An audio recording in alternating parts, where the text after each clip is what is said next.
नमस्कार, मैं हूं मयूरिका और आप मेरे साथ देख रहे हैं वीएनएम टीवी। आस्था का महापर्व जिसे महाकुंभ कहा जा रहा है वो इन दिनों चल रहा है। 13 जनवरी 2025 से शुरू हुआ महाकुंभ का मेला उत्तर प्रदेश के प्रयागराज में 26 जनवरी तक चलेगा। वहां की तस्वीरें, वहां के वीडियोस लगातार सामने आ रहे हैं और लाखों नहीं बल्कि करोड़ों लोग अब महाकुंभ मेले में पहुंचना चाह रहे हैं, वहां पहुंच रहे हैं। रोजाना करोड़ों लोग जहां संगम स्थान है, जहां 3 नदियों का मिलन होता है, वहां स्नान कर अपने आप को धन्य समझ रहे हैं। ऐसे में जब करोड़ों लोग एक साथ किसी एक छोटे से शहर में पहुंच जाए तो क्या स्थिति होती है, वो कल हमने देखा जब मौनी अमावस्या थी और भगदड़ की स्थिति मच गई। कई लोगों ने अपनी जान गंवाई, कई लोग रोजाना अपने परिवार से बिछड़ रहे हैं। ऐसे में वहां की व्यवस्था पर सवाल उठना लाजमी है।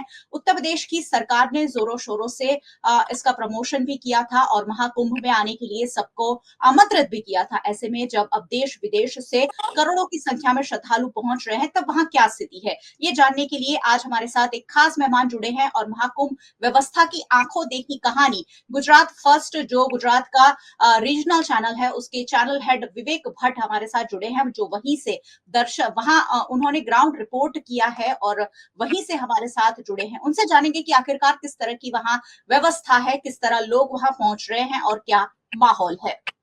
डॉक्टर विवेक भट्ट सर, बहुत बहुत स्वागत है वीएनएम टीवी बिल्कुल पर आपका। मयूरिका जी। मयूरिका, धन्यवाद वीएनएम जी, टीवी का।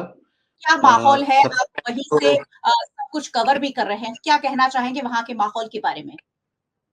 देखिए, माहौल तो यहाँ पर दिव्य है, भव्य है, भक्तिमय है। लाखों नहीं करोड़ों की तादाद में लोग यहाँ पे आ रहे हैं, भक्त आ रहे हैं। हर किसी के मन में एक ही मनोकामना है कि किसी भी तरीके से गंगा, यमुना, सरस्वती के संगम स्थल पर अपनी डुबकी लगाएं और अपने आप को पावन करें। ये सबके अंदर भावना है, क्योंकि उत्तर प्रदेश सरकार ने मीडिया में, सोशल मीडिया में महाकुंभ का बहुत ज़्यादा प्रचार प्रसार हुआ जी। पिछले कई वर्षों की तुलना में। और इस कारण से लोगों के अंदर एक महाकुंभ में आने की जागृति आई और अब हर कोई व्यक्ति चाहता है कि किसी भी तरीके से इस महाकुंभ का लाभ ले लिया जाए, क्योंकि 144 वर्ष में एक बार आएगा, वैसा प्रचार प्रसार किया गया है। और महाकुंभ में हर किसी को आना भी चाहिए, आ भी रहे हैं और लोगों ने ये भी देखा है, ये प्रचार प्रसार में सुना है कि व्यवस्थाएं बहुत अच्छी हैं, तो लोग ज्यादा से ज्यादा संख्या में वहां पे पधार भी रहे। अब रही बात उत्तर प्रदेश सरकार की और प्रशासन की, तो उन्होंने अच्छी व्यवस्थाएं की हैं, उसमें कोई दो राय नहीं है। हम्म। लेकिन व्यवस्थाएं संख्या के अनुरूप नहीं है। जी। जो संख्या आ रही है वहां पर, उसके हम्म। अनुरूप व्यवस्थाएं बिगड़ी हैं और यही कारण है कि कल जो है वो एक भगदड़ मची और लगभग 30 लोगों की मौत हो गई। जी। 100 से ज्यादा लोग अभी भी गंभीर रूप से घायल हैं और उनका उपचार अभी प्रयागराज में, प्रयागराज मेडिकल कॉलेज और आसपास के अस्पतालों में चल रहा है। जी। अब कल की जो घटना हुई, उस घटना में ये था कि मौनी अमावस्या थी, हर किसी को स्नान करना था और जो संगम नोस का जो एरिया है, जी। जिसे कहा जाता है कि मुख्य संगम एरिया है, जो साधु संतों और नागा बाबाओं के लिए वहां पर रिजर्व एरिया रहता है, वहां पे सब लोग पहले ही पहुंच गए थे। देर रात 12 बजे से जमावड़ा शुरू हो गया था और क्योंकि सभी लोगों को ब्रह्म मुहूर्त में यानी कि 3-4 बजे स्नान करने की इच्छा थी, तो वो लोग वहीं सो गए थे। तो सारे रास्तों में जाम लग गया था, सारे रास्तों में लोग सो गए थे वहीं। और जी। पीछे से जो क्राउड आ रही थी, वो क्राउड मैनेज नहीं हुई और वो क्राउड उसी तर्ज पर लगातार बढ़ रही थी और जी। वहां पर बैरिकेड टूटे और फिर बाद में भगदड़ मचनी शुरू हो गई और इस हम्म। दौरान 30 लोगों की मौत हो गई। अब जी। जो बातें उत्तर प्रदेश प्रशासन को पहले से ही ध्यान रखनी चाहिए थी, वो था कि क्राउड मैनेजमेंट। उन्होंने व्यवस्थाएं, कोई इसमें शक नहीं है कि उन्होंने अच्छी व्यवस्थाएं करने की उनका इरादा भी था, अच्छा हम्म। पैसा भी खर्च कर रहे हैं, अच्छी व्यवस्थाएं भी कर रहे हैं। लेकिन हम्म। जिस तर्ज पर लोग आ रहे हैं, उस तर्ज पे उसके अनुरूप व्यवस्थाएं बिल्कुल नहीं थी और यही जी। कारण है कि पिछले 5 दिनों से पूरी तरीके से प्रयागराज एक तरीके से ठप हो गया है। जी। चारों जी। तरफ से जाम लग गया है। प्रयागराज के हर एक एंट्री पॉइंट पे लगभग 5 से 7 किलोमीटर लंबी लाइनें वहां पर ऐसे श्रद्धालुओं की हैं जो प्रयागराज में एंट्री करना चाहते हैं। जी। जी। दूसरी जी। तरफ प्रयागराज में कल 10 करोड़ श्रद्धालु ऑलरेडी पहुंच चुके थे। जी। वो लोग 20 किलोमीटर, 15 किलोमीटर, 10 किलोमीटर जैसे पैदल चल के किसी न किसी घाट पे पहुंच रहे थे। लेकिन वहां पर एक कम्युनिकेशन का अभाव ये था कि जो बाद में इस घटना के बाद हुआ कि आप किसी भी घाट पे जाकर अपना स्नान कर सकते हैं, किसी भी हुँ। घाट पे डुबकी लगाएँगे, पुण्य वही मिलेगा। इसलिए जी, सभी जी। लोगों को त्रिवेणी संगम का जो संगम नोज़ एरिया है, वहाँ हुँ, पे ही आने की ज़रूरत नहीं है। लोगों बिल्कुल। को ये पता नहीं था, इसलिए क्या हुँ, था कि जब लोग प्रयागराज में एंट्री कर रहे हैं, तो उनको कोई न कोई गाइडेंस मिलनी चाहिए थी। उनको हुँ, कोई न कोई दिशा निर्देश मिलने चाहिए थे कि आप इस रास्ते से जाइए, आपको ये घाट पास में पड़ेगा, आप यहाँ पे नहा लीजिए, आप यहाँ पे डुबकी लगा लीजिए, आपको वही पुण्य मिलेगा। ये सारी चीज़ें बतानी ज़रूरी थी। लेकिन हुँ, लोग क्योंकि प्रयागराज में पहले कभी आए नहीं थे और दूर-दूर से आ रहे थे, कोई राजस्थान, गुजरात, महाराष्ट्र, कर्नाटक, केरल, चेन्नई वहाँ से लोग आ रहे थे, तो उनको हुँ, ये लगा कि सारी भीड़ जहाँ जा रही है वहीं जाना है। तो हुँ, सभी लोग ज़्यादा से ज़्यादा संख्या में लोग संगम नोज़ एरिया में पहुँच गए और जी। वहीं पे जो बाबाओं की जो सवारी निकलने वाली थी, तो उसका हुँ, भी लाभ लेने के लिए लोग वहाँ पे पहुँच ही रहे थे पहले से ही। तो जी, इस जी। तरीके से ये भगदड़ मच गई। तो अब उत्तर प्रदेश प्रशासन ने अगर ये कम्युनिकेशन हर एक एंट्री पॉइंट पे किया होता और ये हुँ, बताया होता कि आप जहाँ पे खड़े हैं, वहाँ से नियरेस्ट घाट कौन-सा है, जी। कौन-सी जगह पे जाके आप स्नान कर सकते हैं, तो वो क्राउड डाइवर्ट होती है अलग-अलग घाटों पर और डाइवर्ट होने के बाद में ऐसी घटना नहीं घटती।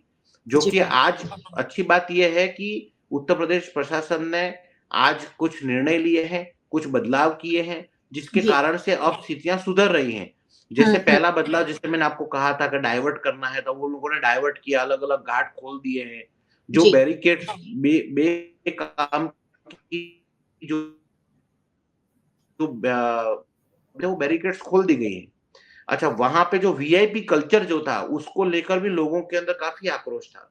जी। क्योंकि वीआईपी लोगों का जो काफ़िला आ रहा था, वो हुँ, काफ़िला और जो पैदल चलने वाले लोग हैं, उनका उनका दोनों का एक ही रास्ता था। तो जी। उससे ये हो रहा था कि लोगों को बहुत दिक्कतें का सामना करना पड़ रहा था। क्योंकि हुँ, हर 1 घंटे में कोई ना कोई वीआईपी आ रहा था। तो उनके उन वो तो अपनी गाड़ी से चल रहे थे और उनके गाड़ी के काफ़िला इन पैदल चलने वाले लोगों को परेशान कर रहा था। जी। और बाकी सब लोगों की जो सामान्य लोग हैं, उनकी गाड़ी तो 10 से 15 किलोमीटर दूर ही खड़े कर दी थी। जी। तो इन सब चीज़ों को लेकर प्रशासन ने आज अच्छा निर्णय ये लिया कि अगली 4 तारीख तक नो व्हीकल ज़ोन डिक्लेयर कर दिया है। यानी कि ओके। प्रयागराज में किसी भी जगह पे कोई भी गाड़ी नहीं होगी और सारे वीआईपी पास बने हुए थे, वो सारे कैंसल कर दिए। अच्छा। अब कोई भी वीआईपी होगा, उसकी एंट्री गाड़ी के साथ में प्रयागराज के संगम मेला क्षेत्र में नहीं होगी। यानी हुँ, कि मेला क्षेत्र में जो प्रशासन दावा कर रहा है कि सिर्फ़ और सिर्फ़ लोग पैदल चल के ही आएँगे, किसी भी हुँ, तरीके की गाड़ी की आवाजाही नहीं होगी। तो जी। ये अगर हो जाता है, तो भी बहुत ज़्यादा फ़र्क पड़ने लग जाएगा। तो डॉक्टर विवेक भट्ट जो गुजरात के जाने-माने पत्रकार हैं, वहीं पर ग्राउंड रियलिटी के लिए मौजूद हैं। क्या है वहाँ की स्थिति वो उन्होंने खुद देखी है और बीएनएम टीवी के साथ साझा भी कर रहे हैं। सर वहाँ करोड़ों लोग पहुँचे हैं, करोड़ों लोगों को बुलाया गया है और अब लोगों को ऐसा लग रहा है कि पता नहीं इस जन्म में कभी कुंभ नहाने जाएँगे कि नहीं। वैसे कुंभ अलग-अलग राज्यों में लगता रहता है, लेकिन लोगों को 144 साल बाद आने वाले कुंभ में नहाने जाने की बहुत ज़्यादा इच्छा हो रही है और जगह-जगह से बस चलाए जा रहे हैं, ट्रेन चलाई जा रही है, फ्लाइट इतनी ज़्यादा बुक चल रही है। ऐसे में ये मैं ज़रूर जानना चाहूँगी कि वहाँ पर लोगों के रहने, खाने, सोने, उठने-बैठने की जो व्यवस्था है, वो उत्तर प्रदेश सरकार ने कैसे की है? क्योंकि उतने होटल कभी हो नहीं सकते किसी के भी पास कि करोड़ों लोगों को आप एक साथ समाविष्ट कर सकें। तो क्या व्यवस्थाएँ की गई हैं? देखिए मैंने आपको जिस तरीके से कहा कि पहले की व्यवस्थाएँ उन्होंने की है। हुँ, लेकिन उन्होंने रैन बसेरा बनाए हैं, अलग-अलग टेंट सिटी बनाए, अलग-अलग शिविर बनाए हैं। हर हुँ, अखाड़ों को, हर महामंडलेश्वर को, हर एक संस्था को उनकी प्लॉट दिए हैं जहाँ पर वो लोगों को, भक्तों को रख सकें। हुँ, लेकिन ये सारी चीज़ें जो की हैं वो और जो भक्त वहाँ पे पहुँच रहे हैं, उसका कोई तालमेल नहीं है। जी। तो या तो ये था कि इसको अंडर एस्टिमेट किया गया, कि हुँ, उनको लगा कि नहीं 1 आध करोड़ लोग ही आएँगे। हुँ, हुँ, या फिर उन्होंने उनको ये पता था कि नहीं संख्या ज़्यादा हो सकती है लेकिन उनकी तैयारी नहीं थी। तो जी। ये हो रहा है कि लोग सड़कों पर और जहाँ जगह मिले वहीं पे रास्ते पे सोने को मजबूर हो रहे हैं। और ये हुँ, सबसे ज़्यादा दुखदाई चीज़ है क्योंकि बहुत गरीब लोग हैं, बहुत दूर-दूर से आ रहे हैं। उनको हुँ, ऐसा लगा कि वहाँ पे व्यवस्थाएँ होंगी उनके लिए। जी, व्यवस्थाएँ की हैं, लेकिन उतनी नहीं की हैं जिसमें सब लोग समा जाएँ। जी। तो अब जहाँ पे रैन बसेरा हर एक जगह पे होना चाहिए था, जो रैन बसेरा के जो भी उन्होंने पंडाल बनाए हैं, हुँ, उतने पंडाल इनफ नहीं है। उन सब जी। लोगों को रहने के लिए। तो हुँ, जब कोई हुँ। व्यक्ति सपोज़ करो कि शाम को पहुँच रहा है 5-1 बजे प्रयागराज में एंटर किया जी। और उसको सवेरे स्नान करना है तो रात तो कहीं न कहीं गुज़ारनी पड़ेगी उसको। तो वो जी, रात जी, जी। गुज़ारने के लिए उसके पास में ऐसा कोई ज़रिया नहीं है। तो वो वहीं पे हुँ, या तो नदी के किनारे गुज़ार रहा है या फिर रोड पे ही हुँ। सो जा रहा है अपने परिवार को लेके। जी, तो इससे ये जी। हो रहा है कि ट्रैफिक मैनेजमेंट नहीं हो रहा है। लोग हुँ, रोड पे ही सो जाएँगे, तो जो दूसरी क्राउड तो हुँ। कंटिन्यू आ ही रही है। क्योंकि हमने देखा है कि जी, लाखों लोग एक कतार में आ रहे हैं, तो वो आ ही रहे हैं, वो रुक नहीं रहे। यानी कि बिल्कुल। लोगों की संख्या कम नहीं हो रही है, जी। अनवरत चल रही है। हुँ, दूसरा ये है कि खाने की व्यवस्था की अगर बात करें तो हुँ। खाने की व्यवस्था में वहाँ पे कई साधु संतों ने भंडारे लगाए हैं, जहाँ पे निःशुल्क भोजन दिया जा रहा है। जी। खाना तो कहीं न कहीं भक्तों को मिल ही जा रहा है, हुँ, लेकिन हुँ, जो सबसे बड़ी बात है वो है कि रहने की व्यवस्था नहीं है हुँ। और उतनी नहीं है जितनी तादाद में लोग आ रहे हैं। तो जी। कुल मिलाकर जो क्राउड मैनेजमेंट का सिस्टम था वो कहीं न कहीं फेल हुआ है। हुँ, कि इतना या तो अपनी व्यवस्थाओं के अनुरूप लोगों को छोड़ा जाए हुँ। और दूसरी बात ये है कि लोग वहाँ पे जा रहे हैं तो वो स्नान करके तुरंत वापस नहीं निकल पा रहे हैं। जी। एग्ज़िट बहुत डिफ़िकल्ट है। हुँ, जितना हुँ। डिफ़िकल्टी एंट्री में हो रहा है उतनी ही एग्ज़िट में भी हो रहा है। अच्छा। तो लोगों को लगता है कि अच्छा मेरे पास समय है 1 दिन का चलो 1 दिन कहीं और चले जाते हैं। हुँ, हुँ। तो ये जो चीज़ें हो रही हैं, जैसे कि आज उन्होंने बहुत अच्छा निर्णय लिया उत्तर प्रदेश सरकार ने। आज उनको समझ में आया कि ये ज़रूरी है, तो उन्होंने जो लोग जा रहे हों, उनके लिए एग्ज़िट वे बना दिया, अच्छा। कि आप आओ, स्नान करो और निकलो प्रयागराज से। हुँ, हुँ, तो हुँ। वो कल तक ये समस्या थी कि लोग आ रहे हैं और फिर वापस नहीं जा रहे थे। मतलब करोड़ों लोग आ रहे हैं, लेकिन हुँ, उनका एग्ज़िट नहीं है। तो वो तो वही है और उतने उससे ज़्यादा लोग आ रहे हैं। बिल्कुल आ रहे हैं। जी, जी। तो आज जैसे उन्होंने व्यवस्थाएँ की कि कई ट्रेनें प्रयागराज से दूसरी-दूसरी जगहों पे वापसी के लिए चलाई हैं। जी, कई बसें चलाई हैं, कई रूट उन्होंने खोल दिए कि वापस जाना है तो आप ऐसे जा सकते हैं। जी, तो बिल्कुल। पब्लिक भी वहाँ रहनी नहीं चाहती है, पब्लिक वहाँ पर सिर्फ स्नान करके वापस जाना चाहती है। हुँ, लेकिन हुँ। व्यवस्था तो हो रिटर्न जी। होने की। तो हुँ, वो व्यवस्था आज उत्तर प्रदेश सरकार ने शुरू कर दी है और अब हुँ। जो भीड़ लगने वाली है, जैसे रेलवे स्टेशन पे भीड़ लगे या बस जी। अड्डों पे वो नहीं लगेगी, कंटिन्यू लोग आ रहे हैं, तो उससे हुँ। ज़्यादा लोग जो आ रहे हैं, स्नान करके जा रहे हैं, वो जा सकते हैं वापस। जी, तो जी, ये कुछ व्यवस्थाएँ जो अभी कल कल की घटना के बाद बदली हैं, उससे हुँ। हालात नियंत्रण में हैं, हालात सुधरे हैं। और जी। मुझे ऐसा लगता है कि 4 तारीख तक यानी 3 तारीख को वसंत हुँ, पंचमी का स्नान है, तो 3 हुँ। तारीख के बाद 4 तारीख से ये हालात और ज़्यादा अच्छे होने की संभावना है। जी। जी। 2-4 चीज़ें मेरी समझ में आई। एक तो वीआईपी कल्चर क्योंकि जैसे आम लोगों को वहाँ जाना है वैसे ही सांसद हो गए, नगर सेवक हो गए, विधायक हो गए, सब वहाँ पहुँच गए हैं। हम सोशल मीडिया पर लगातार देख रहे हैं कि हर क्षेत्र का विधायक, हर क्षेत्र के सांसद वहाँ पहुँचे हुए हैं। ऐसे में वीआईपी कल्चर वाला मामला थोड़ा-सा गड़बड़ लगा क्योंकि भीड़ इतनी ज़्यादा है। 1 आध 2 करोड़ के पहुँचने की संभावना जहाँ होती है, वहाँ 8-10 करोड़ लोग अगर पहुँच जाएँ तो व्यवस्थाएँ जो है चरमराना बहुत लाज़मी है और उत्तर प्रदेश में भी सरकार इसलिए विफल हो रही है क्योंकि इतनी बड़ी तादाद में लोग वहां पहुंच गए हैं।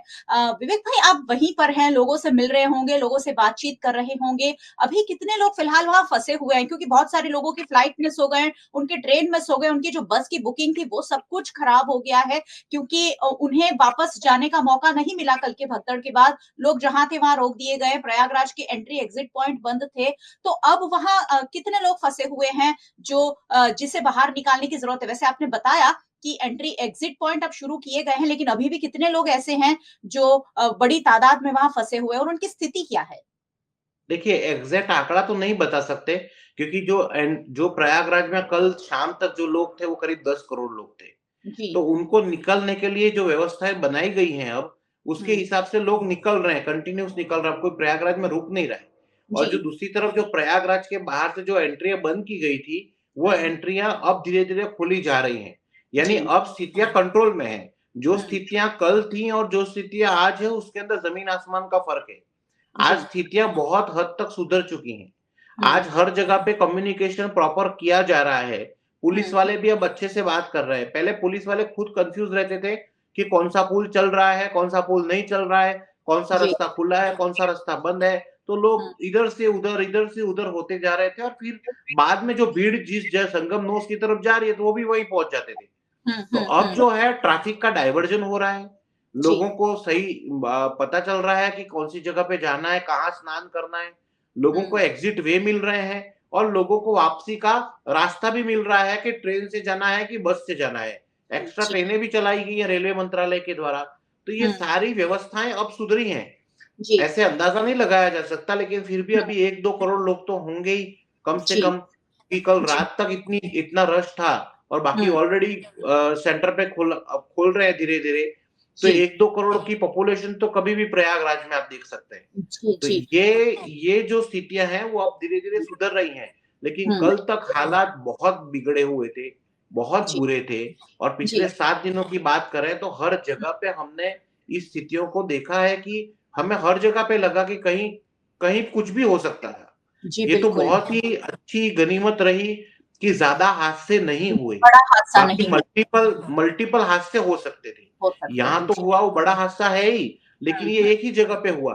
ऐसे जी। हादसे अरेल घाट पे भी हो सकते थे, हुँ, दूसरे हुँ। घाटों पे भी हो सकते थे, लेकिन जी। वो हादसे नहीं हुए और हुँ, लोग बच गए। जी। तो ये सर जिस एक तरीके से कल मुख्यमंत्री योगी आदित्यनाथ ने कहा कि हुँ, ये एक सबक है और उसके बाद में सुधार किए जाएँगे, तो हुँ, हुँ। सबक लेके सरकार ने अब सुधार किए हैं, उसमें कोई दो राय नहीं है। मुझे जी। लगता है कि स्थितियाँ 4 तारीख के बाद तक हुँ। सुधरेंगी। सर देश दुनिया के करोड़ों श्रद्धालु अभी भी वेटिंग में हैं जिन्हें महाकुंभ पहुँचना है। क्या उनको कोई संदेश देना चाहेंगे आप? बिल्कुल, देखिए सबसे पहली बात तो ये है कि अपना ट्रैवल प्लान कर लें और जी। प्रयागराज में रहने की बात ना नहीं विचारें। क्योंकि हुँ, देखिए प्रयागराज के किसी भी होटल का जो रेंट है, हुँ। वो 12,000 से कम नहीं है। जी, अगर जी। आपको टेंट में भी रहना है तो 12,000 प्रति रात के हिसाब से चार्ज वहाँ पे लिए जा रहे हैं और वो भी मिल नहीं रहे हैं। हुँ, जो होटल्स हैं, सिटी के जो होटल्स हैं, वहाँ पे भी फुल बुकिंग चल रही है। वहाँ से लोग इसलिए ज़्यादा प्रेफ़र नहीं कर रहे हैं क्योंकि बहुत जी। ज़्यादा चलना पड़ता है, हुँ, संगम नोस्ट तक या संगम के दूसरे घाटों तक पहुँचने के जी, लिए। जी। तो वहाँ पे रुकना आपके लिए खर्चे वाला भी होगा और हुँ, तकलीफ वाला भी होगा। जी। सबसे अच्छी बात ये है कि आप पहले कौन से एरिया से, कौन सी दिशा से प्रयागराज में एंट्री कर रहे हैं, वो हुँ, डिसाइड करके आपका नियरेस्ट घाट कौन-सा है, क्योंकि जी। वहाँ पे कई घाट बने हुए हैं। हुँ, ठीक है? तो आपको ये पता करना पड़ेगा कि आप जहाँ पे आपका व्हीकल रुकवा दिया है और जहाँ से आपको पैदल चल के जाना है, वहीं पे आप पहले पता कर लें कि आपका नियरेस्ट घाट कौन-सा है। उसी जी। घाट की तरफ जाके और तुरंत डुबकी लगा के और वापस निकल जाएँ, हुँ, जहाँ से हुँ। आए थे वहीं पे। तो इससे जी। ये होगा कि आप डुबकी लगा के वापस लाए, आपने लाभ ले लिया, आपके पीछे जो वेटिंग में खड़े हैं, उनको भी लाभ मिलता जाएगा। हुँ, और हुँ, ट्रैफिक रनिंग ट्रैफिक हम जिस तरीके से बोलते हैं कि हाईवे पे ट्रैफिक हो जाता है, लेकिन हुँ। रनिंग ट्रैफिक है तो कोई बात नहीं, कभी ना कभी तो खुलेगा। जी। इस आशा के साथ में हम चलते हैं। लेकिन अगर हुँ, ट्रैफिक ठप हो जाए, रुक जाए या हुँ, लगातार पीछे से गाड़ियाँ आ ही रही है और वहाँ से गाड़ियाँ निकल ही नहीं रही है, एग्ज़िट गेट नहीं हुँ, है, तो फिर हुँ, वो हालत खराब हो जाती है। वो हालत खराब ना हो जाए उसके लिए दूसरा ये कि जो भी बड़े स्नान हैं, जैसे हुँ, मौनी अमावस्या का स्नान था, अभी वसंत पंचमी का स्नान आने वाला है, फिर 12 तारीख को पूर्णिमा का स्नान आने वाला है। तो उसके हुँ। 24 घंटे पहले और उसके 24 घंटे बाद आप ट्रैवल ना करें तो बेहतर है। क्योंकि जी। वहाँ पे ऑलरेडी जो लोग हैं, जो साधु संत हैं, अखाड़े हैं, हुँ, उन्हीं को हुँ। लोगों को स्नान करने की जगह चाहिए। जी, और जो जी। रनिंग ट्रैफिक है वो चल ही रहा है। तो अगर आप हुँ, 26 फरवरी तक हुँ, ये महाकुंभ चलने वाला है, तो हुँ, 26 फरवरी तक आपके पास में इनफ समय है। तो जैसे आप प्लान कर सकते हैं 4 तारीख से 9 तारीख के बीच में, हुँ। ठीक है। दूसरा आप प्लान कर सकते हैं 14 तारीख से लेके 20 तारीख के बीच में। अच्छा। जी। तो ये 2 समय ऐसे रहेंगे जिसमें रश कम होगा। हुँ, हुँ, हुँ। और आखिरी समय में फिर से रश बढ़ने की संभावना है, क्योंकि जी। हर कोई व्यक्ति चाह रहा है कि मैं महाकुंभ जाके ही आऊँ अब की बार। हुँ, बिल्कुल, क्योंकि बिल्कुल। हर 12 साल में आने वाला महाकुंभ अब की बार 144 साल में आया है, वैसा हुँ। प्रचार-प्रसार किया गया और वैसी ही बातें चल रही हैं। जी, बिल्कुल। देखा सर जाए एक तो यहाँ पर एक 144 मन साल में हर सवाल हर जी, हर हर तरफ हो रहा है। हाँ, बिल्कुल, ये हर तरफ होता है, तो जिस तरह से पब्लिसिटी की गई और उसके बाद कहीं न कहीं सरकार उतनी मैनेजमेंट नहीं कर पाई, सरकार ने शायद पूरे कुंभ मेले को अंडर एस्टिमेट कर दिया क्योंकि देश में जिस तरह से भारतीय जनता पार्टी ने सनातन धर्म का प्रचार किया है, हर किसी को अब लग रहा है कि कुंभ अगर आप नहीं नहाए, तो शायद आप सनातनी ही नहीं हैं। तो एक छोटे से जवाब मैं चाहूँगी कि क्या सरकार की ये जो रणनीति रही कि चले सबको फिर एक बार भगवे रंग में रंग देते हैं या सनातन के धर्म में रंग देते हैं, ये प्रयास कहीं न कहीं उल्टा दांव साबित हो रहा है। देखिए, सनातन का प्रचार प्रसार करना कोई गलत बात नहीं है। हिंदू राष्ट्र की जो बात की ही जा रही है, उसमें भी कोई दो राय नहीं है। आप प्रचार प्रसार करिए। आपने हर जगह पे होर्डिंग्स लगाए, टीवी चैनलों के माध्यम से, सोशल मीडिया के माध्यम से, इन्फ्लुएंसर के माध्यम से, अभिनेता नेताओं के माध्यम से, हर जगह पे आपने इनवाइट किया है। तो इनवाइट किया है, उसके अनुरूप आपको व्यवस्थाएं बनानी पड़ेंगी। आपकी जो टीम ग्राउंड जीरो पे है, उनको भी उतना तैयार करना पड़ेगा। उनको ऐसी ट्रेनिंग देनी पड़ेगी कि वो लोगों से सही ढंग से बात करें और लोगों को सही ढंग से उनको राह दिखाए। देखिए, सनातन का प्रचार प्रसार करना कोई गलत बात नहीं है। महाकुंभ में बुलाना भी कोई गलत बात नहीं है। महाकुंभ में सबको जाना भी चाहिए, लेकिन कैसे जाना चाहिए और किस तरीके से जाना चाहिए जिससे ऐसे हादसों से बचा जाए, ये जरूरी है। और जी, ये दायित्व जो है वो सबसे बड़ा दायित्व सरकार का है। दूसरा बड़ा दायित्व वहां पे लोकल प्रशासन का है, पुलिस का है। जो साधु संतों ने अपने वहां पे अखाड़े लगाए हैं, उन्हीं जी, वो भी अपने भक्तों को इस तरीके से संदेश दें कि उनको कब आना है, कैसे आना है, कहाँ जाना है। तो वो एक ज्यादा अच्छा जरिया हो जाएगा लोगों जी, तक पहुंचने के लिए, क्योंकि उनकी पहुंच ज्यादा है। हुँ, और तीसरी बात यह है कि लोगों को भी ये बात समझनी पड़ेगी कि आपको अगर बुलाया गया है तो आपको भी समझना पड़ेगा कि आपको कैसे जाना है जी, और कैसे वापस आना है, क्योंकि बिल्कुल, जहां आप रहे वापस भी आपको ही आना है। हुँ, तो आप बिल्कुल आंख बंद करके किसी पर भी भरोसा करके अगर वहां पे चले गए कि बस अब तो हम चले जाएंगे, वहां पे जाके सब हो ही जाएगा, ये मानसिकता से बचना चाहिए। जी, आप जाइए, लेकिन अपनी व्यवस्था के साथ जाइए। आपको हालात पता ही है, सारी मीडिया में सारी चीजें आ ही रही हैं। जी, तो आप अपना ट्रैवल प्लान भी ऐसे मत करिए कि एक साथ मुख्य स्नान के दिन ही स्नान करना है। ऐसा हुँ, कहीं नहीं लिखा है कि जी, मुख्य दिन के दिन ही आप स्नान करोगे तो ही आपको पुण्य मिलेगा। देखिए, बिल्कुल, महास्नान के महत्व हैं, लेकिन वो साधु संत अखाड़ों के लिए है जो ऑलरेडी संन्यास में हैं। आप किसी भी दिन, कोई भी समय पे, किसी भी घाट पे जाके डुबकी लगाएंगे तो आपको उतना ही पुण्य मिलने वाला है जितना पुण्य आपको कोने अमावस्या के दिन मिलता है, या बसंत पंचमी के दिन मिलता है, या आप पहले दिन अमृत स्नान में मिलता है। जी, अमृत जी, वहीं बरसा है और सबको बरस ही रहा है। हुँ, हुँ, देखिए, आपके अंदर श्रद्धा आस्था होनी चाहिए, जप तप और त्याग की भावना होनी चाहिए, तो महाकुंभ में जाना सफल हो सकता है। तो बिल्कुल, ज्यादा एक ही डरिए से चलना कि नहीं हुँ, सभी लोग एक तरफ जा रहे हैं तो हम भी उसी तरफ जाएं, सभी लोगों हुँ, ने बोला है कि मौनी अवस्था पे जाएंगे तो बहुत ज्यादा अमृत मिल जाएगा, ऐसा नहीं है। जी, जी, हर महाकुंभ का पूरा समय चक्र ऐसा है जिसके हुँ, अंदर आपको समान रूप से अमृत का पान मिलता है। बिल्कुल, और बिल्कुल, अमृत पान का महत्व यही है। हुँ, लेकिन आपके अंदर वैसी श्रद्धा, वैसी आस्था होनी चाहिए। जी, आप जी, इतनी बिल्कुल, दूर से तपस्या करके वहां पे पहुंच रहे हैं, भगवान का नाम लीजिए। कोई हुँ, दूसरे चक्करों में मत फंसिए। जो वायरल वीडियो चल रहे हैं, जो वायरल बाबा चल रहे हैं, वो सब चीजें जी, अपनी जगह पे हैं। वो जी, अपना अपनी तरीके से देख रहे हैं। हुँ, अभिनेत्रियों के चक्कर में मत पड़िए। आप जी, अपना जाइए, भगवान का नाम लीजिए, स्नान हुँ, डुबकी करके वापस आ जाइए। जी, महाकुंभ को क्योंकि लेकर जो बहुत वायरल वायरल महाकुंभ हो गया है, जिस तरीके की बिल्कुल, रील्स बन रही हैं, जिस जी, तरीके ये सब चीजें आपको आपके जीवन के लिए कोई काम की नहीं। ये लोग आध्यात्मिकता के लिए काम पर्यटन की नहीं है, तो आप अपने घर पे बैठ के भी मोबाइल में देख सकते हैं और उसके मजे ले सकते हो। जी, लोग घूमने-फिरने के लिए वहाँ पहुँच रहे हैं और वहाँ जाकर फिर देख रहे हैं कि यहाँ तो बहुत दिक्कत वाली बात है क्योंकि रील्स बनाना एक अलग बात है, सोशल मीडिया पर प्रचार-प्रसार अलग बात है और वहाँ करोड़ों लोग जब एक साथ चलेंगे, तब जो व्यवस्था होगी वो बहुत अलग बात है। विवेक जी बहुत-बहुत शुक्रिया हमारे साथ जुड़ने के लिए। थैंक यू सो मच और वहाँ की थैंक जानकारियाँ हम तक पहुँचाने के लिए। बहुत-बहुत शुक्रिया। Thank you. और बहुत-बहुत शुक्रिया सारे व्यूअर्स का हमारे साथ जुड़ने के लिए। वैसे व्यूअर्स को क्यों नहीं जुड़ना चाहिए? महाकुंभ की सारी जानकारियाँ घर बैठे आप तक हम पहुँचा रहे हैं। वीएनएम टीवी को आप देख रहे हैं, ज़रूर देखते रहिए और अगर हमारे चैनल पर वीएनएम टीवी के यूट्यूब चैनल पर नए आए हैं तो सब्सक्राइब कर ज़रूर जाइएगा। साथ ही बेल आइकन प्रेस कर दीजिएगा ताकि वीएनएम का हर अपडेट सबसे पहले आप तक पहुँच सके। आप हमें फेसबुक पर देख रहे हैं, शेयर ज़रूर कीजिए। महाकुंभ आजकल हर कोई जाना चाहता है, ऐसे में ये सारी जानकारियाँ सबके पास होनी बेहद ज़रूरी है। आप हमें ओटीटी प्लेटफॉर्म्स पर देख रहे हैं, टेली हंट, वोडाफोन टीवी, जियो टीवी और जियो टीवी फाइबर 498 नंबर के चैनल पर वीएनएम टीवी को चौबीसों घंटे लगातार देखा जा सकता है। देखते रहिए वीएनएम, जुड़े रहिए वीएनएम के साथ। नमस्कार।